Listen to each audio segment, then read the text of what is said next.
La iglesia con la que Jesús soñó no se oculta de quienes necesitan ser alcanzados por su amor.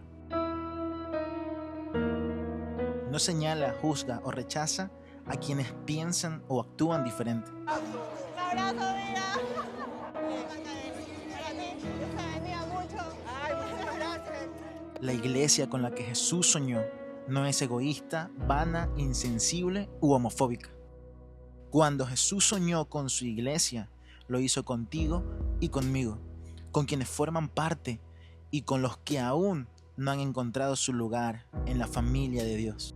Es una mesa en donde hay espacio para los rechazados, marginados y señalados. Pues no estamos aquí para cambiar a nadie, pero sí para amar a todos. La iglesia con la que Jesús soñó está a un abrazo de distancia.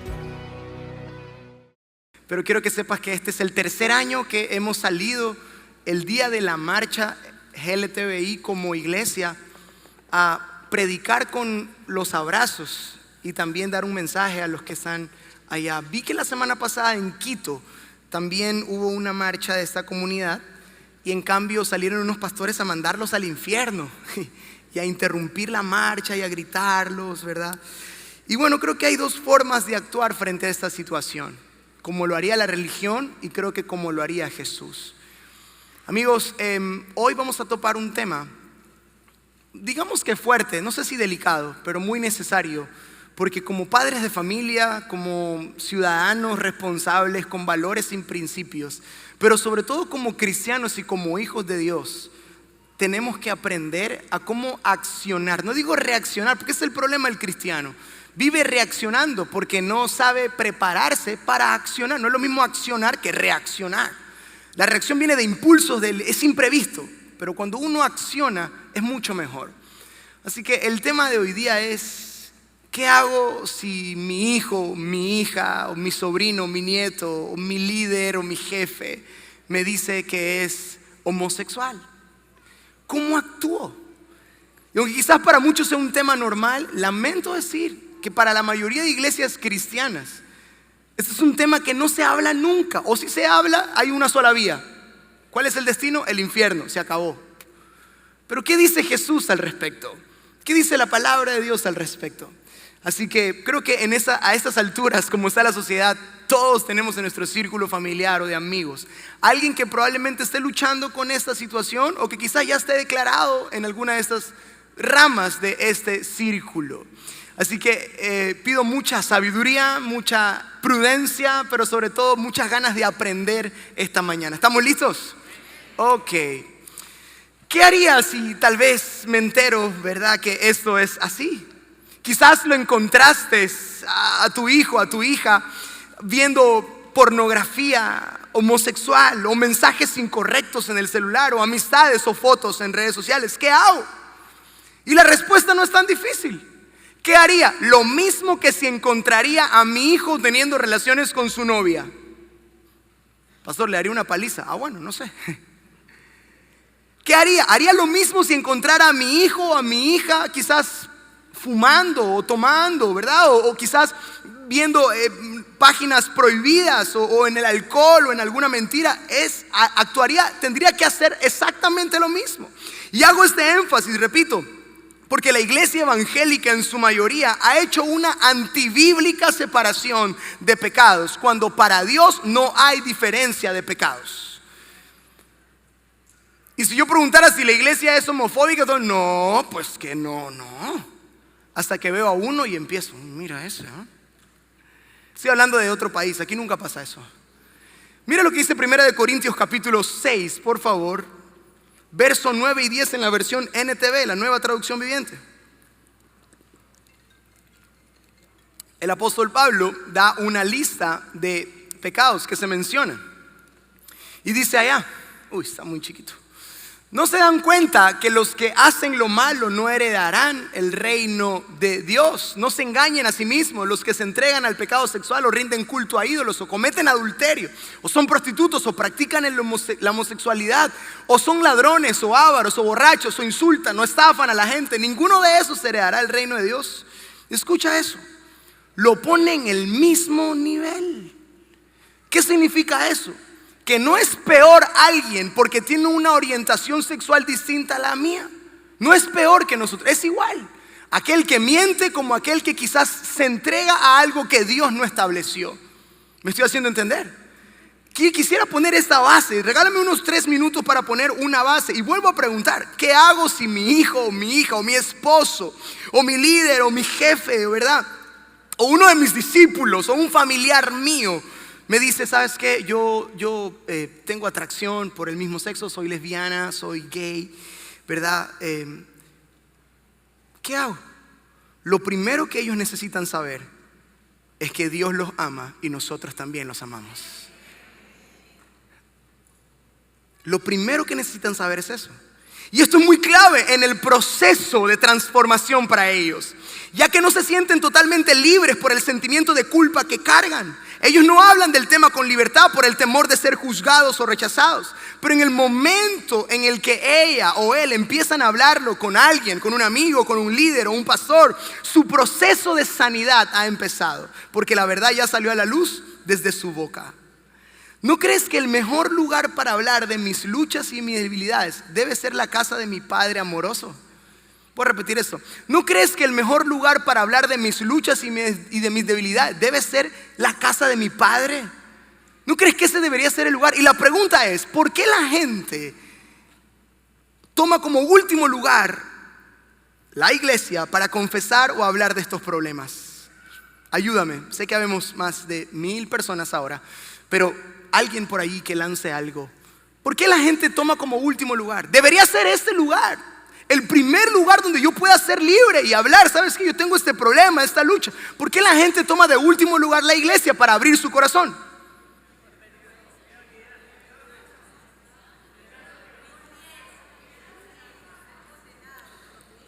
Esas son las voces de aquellos que están luchando por dentro. Y tú la estás diciendo abiertamente ahora. El miedo, el rechazo, la vergüenza, la culpa.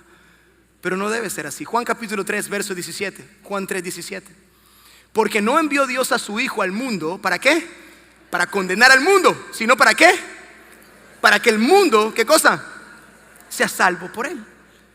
Pensemos en algunos casos de pecados y pecadores que Jesús no condenó. No vamos a leer por tiempo, pero la cita bíblica para los que están haciendo apuntes te la dejo. La mujer prostituta en Lucas capítulo 7, o la de mala fama, como le llama la Reina Valera, Lucas capítulo 7. Esa mujer que entró a la casa de Simón el fariseo, Lucas capítulo 7. La mujer encontrada en adulterio, ¿recuerdas esa que le iban a entrar a piedrazos? Juan capítulo 8. O los publicanos y los pecadores de mala fama, que eran amigos de Jesús y se robaban los impuestos, Mateo capítulo 9. Lucas 7, Juan 8, Mateo 9. Y hay más. Y Jesús actuó diferente en esas escenas, pero nosotros sí condenamos solo ciertos comportamientos de la gente. Escucha esto. Yo sé que hay muchos que todavía cuando vienen a esta iglesia se preguntan, ¿pero qué iglesia es esta? Porque yo vengo de una iglesia donde fulanito, menganito, donde se hace así, donde el pastor así, donde hacían esto. Yo vengo de una iglesia donde se hacía esto, aquello. Escúchame. No pienses que esta es la iglesia perfecta. Es más, de entrada te lo dijimos. No se aceptan perfectos. Pero si intentamos ser una iglesia lo más parecida al Jesús de la Biblia, no al del negocio de la iglesia, sino al de los evangelios. Porque, fíjate, algunos vienen de iglesias donde los han puesto en disciplina. ¿Sabes? El joven tuvo relaciones sexuales con una chica, fornicación, sentado 6 meses y no puede servir porque está en pecado. Pero la hermanita, ¿verdad? Critipina, ¿verdad? Con su lengua que hace pedazos a todo el mundo, es así, puede seguir orando y hablando en lengua, ¿verdad? Eso no pasa nada. Y hay pecados que sí se condenan y hay otros pecados que no. ¿Por qué? Es más, vengo a decirte algo importantísimo. La disciplina evangélica no es bíblica. Esa disciplina evangélica fue creada en la época de Constantino, que en el tiempo la Iglesia Católica le llamó la excomulgación. Pensabas diferente o hacías algo contrario a las políticas de la iglesia, chao. Eso no lo inventó Dios. Dios al que ama disciplina. Sí, pero la disciplina de Dios no es la misma que de la iglesia. Hola. Entonces es importante pensar por qué hay pecados que sí condenamos y otros no. Si estudiamos los evangelios, hay pecados que Jesús condenó. ¿Y sabes cuál fue el pecado que Jesús sí condenó? La condenación de los fariseos. ¿Y sabes por qué? Porque ellos condenaban a otros. Si es que existe un permiso para condenar, Jesús me enseña que solo se debe condenar a los que condenan. Es decir, ya que jamás ellos hablan de sus pecados, sino de los errores de los demás.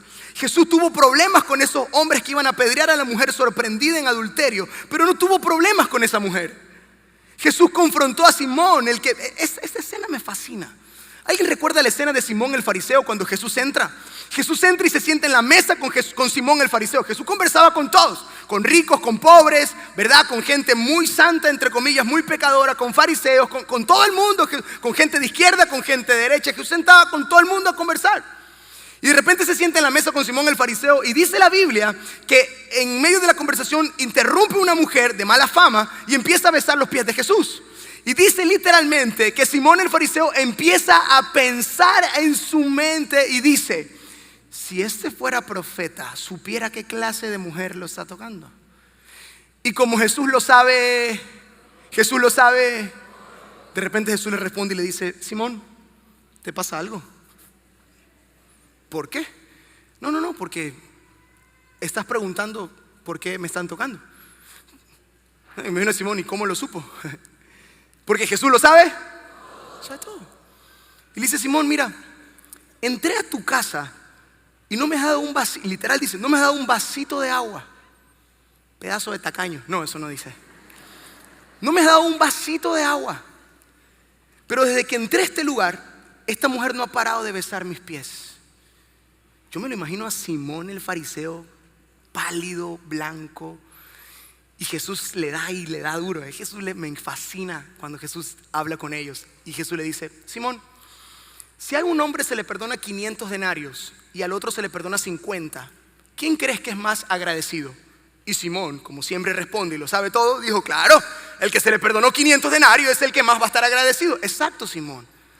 Esta mujer está aquí agradecida porque se le ha perdonado mucho más que a ti. Porque al que mucho se le perdona, mucho ama.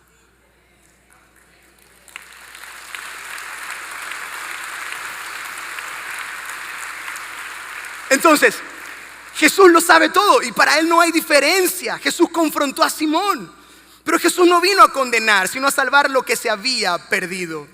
Un par de preguntas que saltan también en este tema para la iglesia es: número uno, no respondas, solo piénsalo. Número uno, ¿qué pensamos cuando alguien nos dice que es atraído por otra persona del mismo sexo? ¿Qué pensamos?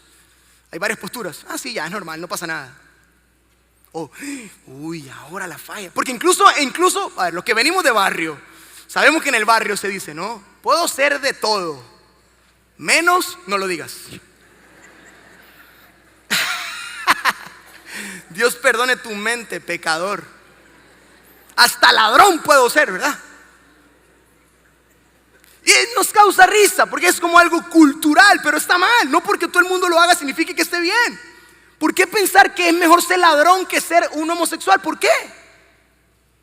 Si para Dios es igual. ¿Está conmigo hasta aquí? ¿Qué pensamos? Pregunta número uno. Y pregunta número dos: ¿es la iglesia, son los cristianos homofóbicos? No. Pero muchas veces nuestro rechazo indirecto hacia ellos nos vuelve en eso. No sé cuántos han tenido amigos o amigas que tengan esta situación. Y luego de compartir con ellos, al final terminas diciendo: qué buenas personas que son. Es más, a veces son más limpios, más ordenados, más responsables, más en un montón de cosas. Es brutal, que hasta ganas te da. No, pero es como... hay que reírse porque está medio tenso el ambiente. Pero no, eso no grabes. Pero, ¿sabes? Hay gente que, ¿sabes? Es como, ¿qué calidad de personas? Es más, y aquí, bueno, mejor que te hice reír porque aquí va un bombazo. A veces, ellos son más cristianos que tú y yo juntos. Porque aman a Dios de verdad. Solo que luchan por dentro y no saben dónde, ni cómo, ni con quién buscar ayuda. ¿Saben algo? Ellos no siempre eligen ser homosexuales. No siempre es así. Y si algo agradezco a Dios al estar en una iglesia como familia de Dios, es que aquí podemos entender un poco más a la gente y darnos cuenta que hay cosas que sus padres o sus cónyuges no saben que vivieron de niños y adolescentes, abusos sexuales. Hay hijos huérfanos con padres vivos. Y luego de conversar y compartir con ellos, que hoy están muchos aquí sirviendo entre nosotros o sentados en las butacas, Dios puso una carga hermosa en mi corazón y en esta iglesia. Una carga de amarlos como Dios los ama. Y esta iglesia los amará hasta que Cristo venga. Y de la forma como Cristo los ama.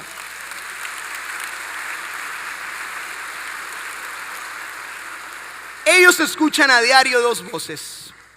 A diario escuchan dos voces. Mira, yo llevo ya predicando la palabra 12 años o más, tal vez. Sí, de los 16, 17 años, 18 años tal vez. Sí, ya llevo más de 10 años predicando. Y en estos 10 años me he topado con amigos, amigas que están luchando con esto. Algunos son de frente declarados, pero luchan. Y ellos escuchan dos voces a diario. Número 1, la voz de la religión. Y número 2, la voz camuflada de amor. Y quiero, no sé si está en el piano, ¿quién está? David creo que está en el piano. Dos voces escuchan a diario ellos. Los que están haciendo apuntes, anoten esto. Hay dos voces que ellos escuchan a diario. Número 1, la voz de la religión y la voz camuflada de amor. La voz de la religión es esta, escucha. Ellos escuchan a diario esto. No puedes ser parte de una iglesia. No puedes ir al cielo porque eres gay, eres lesbiana y eso Dios aborrece y vomita. Esa voz se escuchan a diario. Y la segunda voz que escuchan es esta. Dios te hizo homosexual y debes aceptarlo y olvidarte del cuento de hadas que un día te vas a casar y vas a tener una familia. Olvídate, sé feliz y disfruta la vida. Lamento decirte que las dos voces vienen del mismo ser, el enemigo.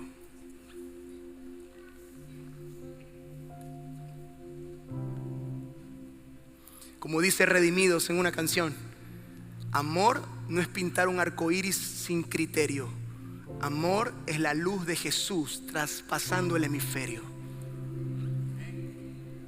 El amor de Dios es mucho más profundo que cualquier apariencia de amor.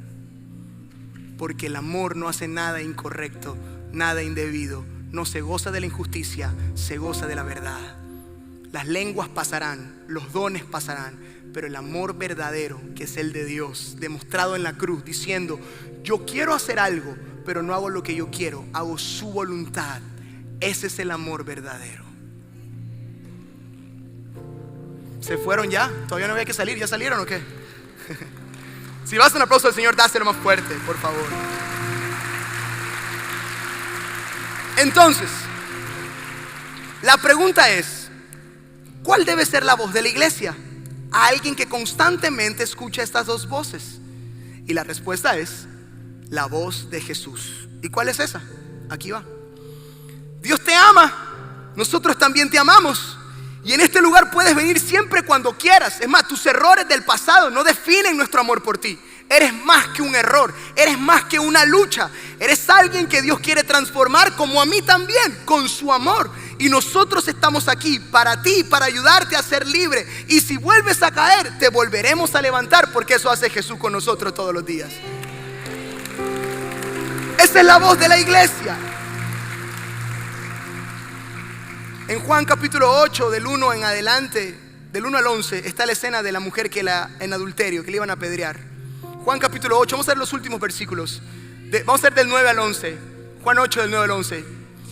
Ellos, al oír esto, los fariseos, acusados por su conciencia, salían uno a uno, comenzando de los más viejos hasta los más jóvenes. Y quedó solo Jesús y la mujer que estaba en medio. Verso 10. Enderezándose Jesús y no viendo a nadie sino a la mujer, le dijo: mujer, ¿dónde están los que te acusaban? ¿Ninguno te condenó? Ella dijo: ninguno, Señor. Entonces Jesús dijo: ni yo te condeno. Vete.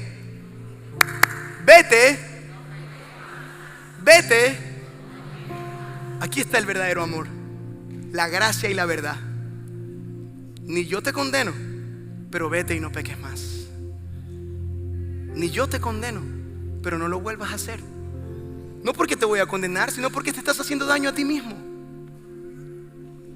No es lo que Dios planeó desde el principio para ti. ¿Todavía está aquí conmigo, iglesia? hay otro texto importante que sí lo quiero leer al menos por encima solamente. Primera de Samuel 2, 22 en la NTV. Primera de Samuel 2, 22 y luego 24 y 25 en la NTV.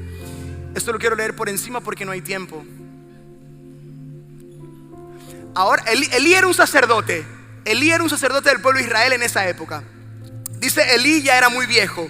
Estaba consciente de lo que sus hijos le hacían al pueblo. Por ejemplo, sabían que sus hijos seducían a las jóvenes que ayudaban en la entrada al tabernáculo. Qué relajo esa vaina. Yo leí eso en el Campus Sur. Vengo del Campus Sur predicando. Y yo cuando leí en esta versión dije, Dios mío. Porque en el mundo de los pastores siempre se dicen que los hijos de los pastores, a veces, Dios me libre en el nombre de Jesús, salen terribles, ¿verdad? Pero yo sé que Timothy va a ser el más increíble de todos los tiempos.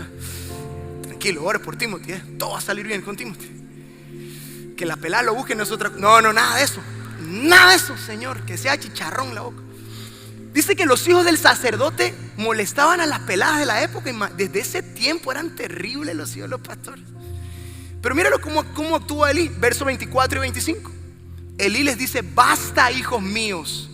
Los comentarios que escucho del pueblo no son buenos. Si alguien peca contra una persona, Dios puede mediar el culpable. Pero si alguien peca contra el Señor, ¿quién podrá interceder? Sin embargo, los hijos de Elí no hicieron caso a su padre. ¿Y qué pasó? Mira, los padres deben ser los primeros en hablar con amor con ellos. Elí era el sacerdote del pueblo, pero primero era el padre de sus hijos. Y para ir cerrando, algunos consejos prácticos que te quiero dar de qué hacer o cómo actuar frente a esta realidad. ¿Alguien está aprendiendo algo esta mañana? Ok, algunos consejos prácticos. Y estos consejos no son para las personas que están pasando alguna lucha interna con alguna orientación sexual distinta. Estos consejos son para ti y para mí, que tenemos hijos, sobrinos, primos, hermanos, nietos que estén pasando por esto. Este consejo no es para ellos, es para ti. Porque es que ellos son los que necesitan. Somos nosotros los que más necesitamos. Y aquí va. Consejo número 1. Recuerda que no estamos solos. Número 1. Recuerda que no estamos solos. Dios lo sabe y lo entiende. Y si le entregamos a diario esta carga, Él la llevará con nosotros. Hebreos capítulo 4, versículo 15 y 16 en la versión TLA. Este es uno de mis versículos favoritos de la Biblia. Hebreos capítulo 4, verso 15 y 16 en la versión TLA. Mira lo que dice Hebreos capítulo 4. ¿Ya está? Ok. Un micrófono de mano, por favor.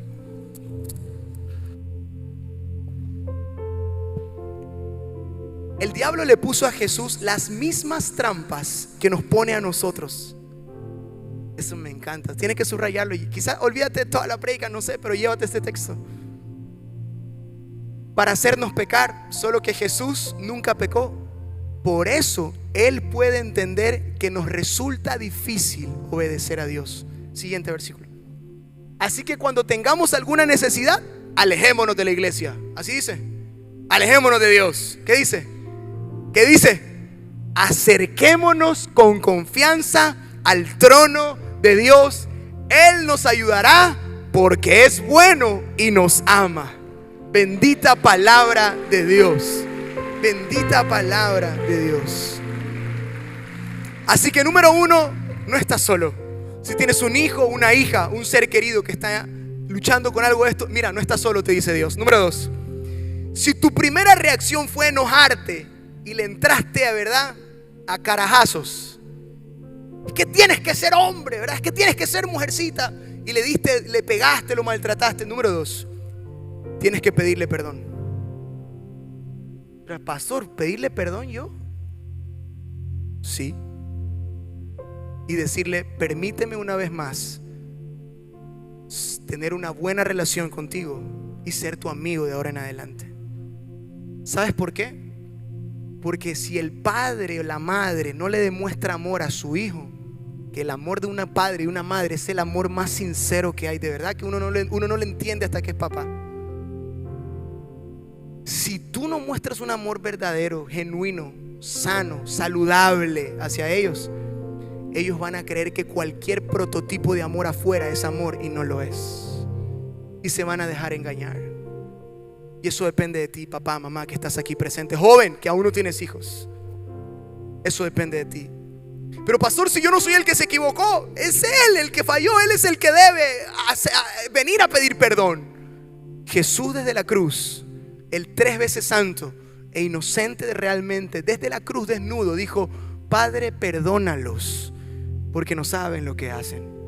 Entonces, si Jesús, siendo Dios, intercedió por nosotros y se acercó a nosotros, ¿quién, puntos suspensivos, somos nosotros para no pedirle perdón a nuestros hijos? ¿Eso te quita la autoridad de padre? No, eso te da más autoridad, porque la verdadera autoridad no es la posición, es el corazón saludable, es el amor genuino. Número 3, tercer consejo: relacionarnos con amor y con verdad. Relacionarnos con amor y con verdad.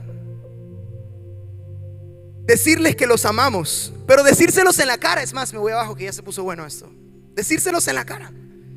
Porque una palabra de amor, una palabra de fe puede cambiar la vida de alguien lleno de dolor y de miedo. Una palabra de fe, una palabra de amor. Y saben, decirle en la cara. Acostumbra a tus hijos a decirles en la cara que los amas. Acostumbra. Hoy Timothy se levanta siempre tempranísimo. Pues por eso tiene esas ojerotas. Y Timothy, le doy besitos a Timothy. Le di como un par de besitos a Timothy. Y Timothy me dice: solo 2 besitos. ¿Y cuántos quieres? 40, me dice. 40 besitos. Eso me alegra porque estoy formando un niño que necesita el amor de su padre siempre. Dile en la cara que los amas. Díselo 500 veces que los amas. Díselo que los amas. Pero también con mucho amor, dile la verdad cuando necesitan escucharlos. El amor todo lo sufre, el amor lo soporta, el amor todo lo cree. Entonces, por amor, cree que tu hijo, que tu hija será libre en el nombre de Jesús. En el nombre de Jesús. Ahora, hay que poner esa base porque se viene fuerte ahorita. Eso es con respecto al amor. Ahora con respecto a la verdad. Porque escúchame, querido amigo que estás aquí. Verdad sin amor es crueldad, pero amor sin verdad es hipocresía. Voy de nuevo. Verdad sin amor es crueldad, pero amor sin verdad es hipocresía. Que como lo amo no le digo nada. Que por amor me quedo callado y aguanto y aguanto y aguanto, y cuando explota se acaba todo. ¿Está aquí conmigo todavía? Verdad sin amor es crueldad, o sea, cruel, pero amor sin verdad es hipocresía.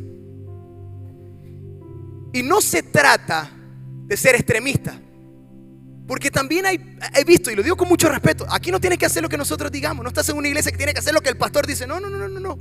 Te equivocaste de iglesia. No, aquí usted puede hacer. Aquí no te enseñamos a que pienses como nosotros. Te intentamos ayudar. Te enseñamos quizás a pensar diferente también. Porque también he visto el otro caso, en el caso extremista, que les dan palo, que los rechazan, que los cierran. Pero también está el otro caso, ¿no?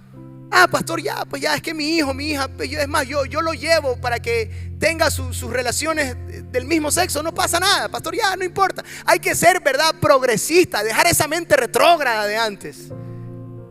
Mira, los que me conocen saben que no tengo ni una pizca de religioso y que tratamos de ser una iglesia que se refresque, que sea innovadora de siempre. Pero hay algo que es cierto: las modas cambian, los tiempos pasan, las generaciones cambian, todo cambia. Cielo y tierra pasa, pero su palabra nunca pasa. Su palabra nunca pasa. Y yo no puedo irme en contra de lo que ya está escrito. Yo no puedo irme en contra de lo que ya está escrito. Y no, aquí ya se puso homofóbico el pastor. No, para nada. Aquí vienen parejas que son del mismo sexo. Y me encanta, pastor. Mira, te presento a mi suegra. Hola, suegra, ¿cómo vas? ¿Todo bien? Sí, es una. Increíble. Porque los recibimos en amor, pero por ese mismo amor, con amor decimos la verdad. Está conmigo hasta aquí. Y quiero que sepas que así como Dios no formó, es que hay el heterosexual que es lujurioso, no es que, pastor, yo no puedo controlar este deseo. Yo creo que, mira, Dios me con esas ganas, con ese deseo de estar con varios hombres, con varias mujeres. Dios no crea lujuriosos. Dios tampoco crea homosexuales.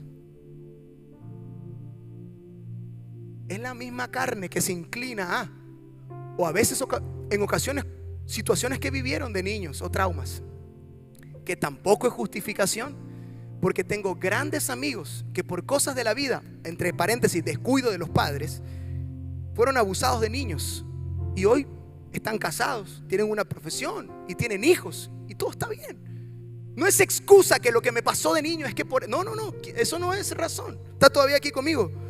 Nuestra relación debe ser de amor y de verdad. Porque la Biblia dice en Génesis 2:44, el hombre dejará padre y madre y se unirá a su mujer y serán una sola carne. Ámalos mucho y diles que su condición actual no cambiará tu amor hacia ellos, pero asimismo la palabra de Dios no va a cambiar. No va a cambiar la palabra. ¿Está todavía aquí? Número 4, ya van 3 consejos, ¿no? ¿Sí se acuerda? 1, no estás solo, recuérdalo. 2, pídeles perdón y vuelve a tener relaciones sanas con ellos. Número 3, ámalos con amor y con verdad. Número 4, busca ayuda. Pastor, ayuda para que liberen a mi hijo. No. ¿Sabes qué me he dado cuenta? Que en estos procesos de sanidad de los hijos, quienes están más enfermos son los padres que los hijos. Busca ayuda tú. Ayuda profesional. Cómo tratar con ese tema. Cómo sanar tus emociones desde adentro. Porque en ocasiones los que están peor en el proceso de restauración no es el que está luchando con la droga, con el alcohol, con la pornografía, con el homosexualismo. Son los familiares. Van 4 consejos. Número 5. Tratar de controlar a la persona no sirve de nada. No sirve de nada. Parece locura, pero mientras menos manos, pero nuestras manos es lo que menos se necesita en este proceso. El enemigo es el que nos quiere cegar en el problema y obsesionarnos con todo lo malo que ocurre alrededor. Mira, y por favor, sé prudente, no controles la situación. Te lo muestro así. Cuando vas a visitar a una persona que está enferma en el hospital, imagínate que el enfermo, ¿verdad?, seas tú. Y llega un familiar y cuando te ve tu familiar te dice, uy, pero qué enfermo que estás. Qué horrible que se te ve, ya casi ni respiras. O cuando vas a visitar a un preso en la cárcel, ¿y cuándo sales? Veo verde la salida, hermano, está dura la cosa. ¿Qué va a decir el preso? ¿Qué va a decir el enfermo? A ese, no me lo traigas más. O con un gordito, por ejemplo, ¿no? Uy, qué gordo que estás, exceso de gracia. Estás ensanchando el templo, ¿Me estoy haciendo entender? Sea prudente. No controle la situación. Número 6, no le pongas etiqueta. No le pongas etiqueta. No declares acá lo que Dios no soñó para él un día. Mi hija es esto, mi hijo es esto. No le pongas etiqueta a tus hijos. No digas lo que no son. No, familia, eso es lo que el enemigo quiere hacerles creer. No. Conozco muchos casos, repito, donde la mayoría de personas que luchan con la atracción del mismo sexo fue por un acontecimiento triste, doloroso. Pero nuestro trabajo como familia es preguntarle a Dios que nos revele qué ocurrió o qué debo hacer para restituir esos años que el diablo se quiere robar. Esa figura de padre que les faltó o de madre que necesitaban. Y número 7, para terminar, ora por ellos, recordando que no hay nada imposible para Dios. No llames imposible a algo que es solamente difícil. 7 consejos prácticos para cómo tratar con una situación como esta. Esto va a crecer y hay 2 direcciones: o nos escondemos en una burbuja o en un templo de 4 paredes, o con sabiduría y astucia salimos al mundo real a vivir bajo los principios de Dios. A nuestros hijos les encanta Disney y tantas cosas que se dicen de las películas y las cosas que están pasando ahora. O empezamos a hacer películas cristianas, o con sabiduría les enseñamos. Porque acuérdate, Jesús no dijo que sácalos del mundo. No te pido que los quites del mundo, sino que en el mundo los guardes del mal. Pero lamentablemente, perdón la expresión, somos vagos a veces. No queremos estudiar la palabra, no queremos prepararnos. Y necesitamos estar preparados, porque, queridos amigos, no soy profeta, ni vidente, ni nada de eso. El mal va a aumentar. Antes hablar de estos temas era escandaloso. Antes decir algo era escandalosísimo. Es más, era como un insulto decir, ¿verdad? Como que no, es que él, no. Perdón por lo que voy a decir. Yo sé que es muy fuerte esto, pero ya hay organizaciones a nivel mundial que la pedofilia la están aprobando. Y yo sé que quizás por eso me van a bajar el video en YouTube. Lo hicieron la vez pasada, en serio. Nos bajaron el video por esa palabra. Ahí no sé cómo, creo que está retrasado, mutele ahí, no sé. Perdón, mala mía, Pero es que soy padre de familia también.